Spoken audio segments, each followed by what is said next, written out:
যে ছবি সামনে আসছে যে ভোটের মুখে গাড়িতে তল্লাশির নামে হেনস্থার অভিযোগ করছে তৃণমূল কংগ্রেস, এটা তৃণমূলের তরফে অভিযোগ সামনে আসছে। মুখ্যমন্ত্রী ছাড়া তৃণমূলের প্রার্থীদের গাড়ি বেছে বেছে তল্লাশি চালানো হচ্ছে, বেছে বেছে সরকারি সুরক্ষা পাওয়া নেতাদের গাড়িতে তল্লাশি চালানো হচ্ছে। অভিষেক তার নাম করে তল্লাশি করতে বলা হচ্ছে। কেন্দ্রীয় সুরক্ষা থাকা বিজেপি নেতাদের গাড়ি যদি তল্লাশি হয়, প্রধানমন্ত্রী স্বরাষ্ট্রমন্ত্রীর গাড়ি তাহলে চেকিং করা হোক, এই কথা কিন্তু বলা হচ্ছে তৃণমূল কংগ্রেসের তরফে, এই অভিযোগ তোলা হচ্ছে। দেখবো একবার। তৃণমূলকে বেছে বেছে মাননীয় মুখ্যমন্ত্রী ছাড়া তাকে কিভাবে ডিস্টার্ব করছে তো আপনারা দেখতে পাচ্ছেন। বাকি প্রোটেক্টি যারা আছে তাদের গাড়ি চেক করতে হবে কেন্দ্রীয় বাহিনী এবং পুলিশ।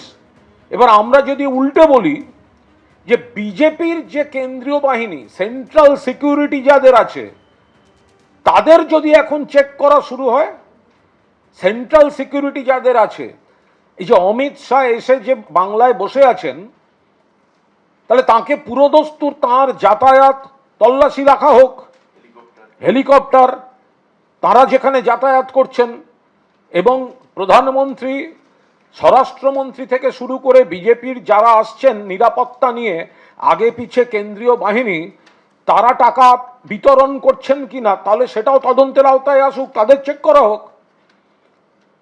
শুধুমাত্র তৃণমূলের প্রার্থীদের, তৃণমূলের প্রোটেক্টিদের, তৃণমূলের যারা নিরাপত্তা পান, বিশেষভাবে অভিষেকের নাম বলে এবং তার স্ত্রীর নাম করে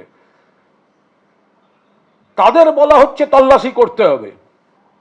আমাদের লুকোনোর কিছু নেই। আমাদের প্রার্থীরা বা আমাদের প্রোটেক্টিরা যাতায়াত করলে, কেউ চেক করলে আমাদের কিছু বেরোবে না, কিন্তু যারা বাইরের থেকে ভোটের সময় ঢুকছে তাদের তল্লাশি হবে না কেন?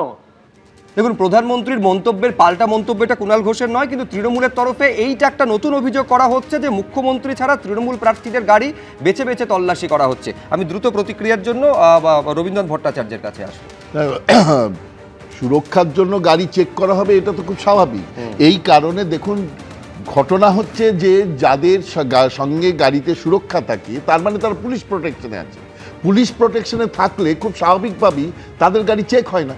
এখন এটা তো একটা কপি বুক মানে রুল, যে তাদের গাড়িতে কিছু বেরিয়ে যাচ্ছে কিনা সেটা দেখবার কথা বলা হচ্ছে। তো কুণাল ঘোষ বলেছেন বিজেপির গাড়ি চেক হচ্ছে না কেন, তারা ইলেকশন কমিশনকে বলবে। ইলেকশন যখন ঘটনাগুলো ঘটছে তখন বলছেন আমাদের কোনো দায়িত্ব নয় ইলেকশন কমিশনের, তাহলে উনি এইসব না করে উনি ইলেকশন কমিশনকে জানান, চিঠি লিখুন, বড় চিঠি লিখুন, চিঠি লিখে জানান। ব্যাপারটা হচ্ছে যে পশ্চিমবঙ্গে এই ঘটনা বারবারই ঘটেছে, সেই জন্যই এই সতর্কতা নেওয়া হচ্ছে। দেখো, বেছে বেছে বলার বিরুদ্ধে তো খুব আমি কিছু মানে অদ্ভুত দেখছি। এ তো চিরকালীন নিয়ম। আজকে দাঁড়িয়ে সর্বভারতীয় জায়গার ক্ষেত্রে সিবিআই ইডিদের বেছে বেছে নেতাদের বাড়িতে পাঠানো হয়েছে। সে তুমি চিদম্বরমের বাড়ির টপকা ইডি ঢুকুক, বা তুমি যাকে তুমি দেখবে তৃণমূল কংগ্রেসের প্রতিটি নেতাকে মেলাইন করার জন্য একের পর এক সিবিআই ইডিকে পাঠানো হয়েছে। তো আজকে দাঁড়িয়ে নারায়ণ রানের বাড়িতে কবার ইডি গেছে, সিবিআই গেছে। এবিপি আনন্দ, এগিয়ে থাকে, এগিয়ে রাখে।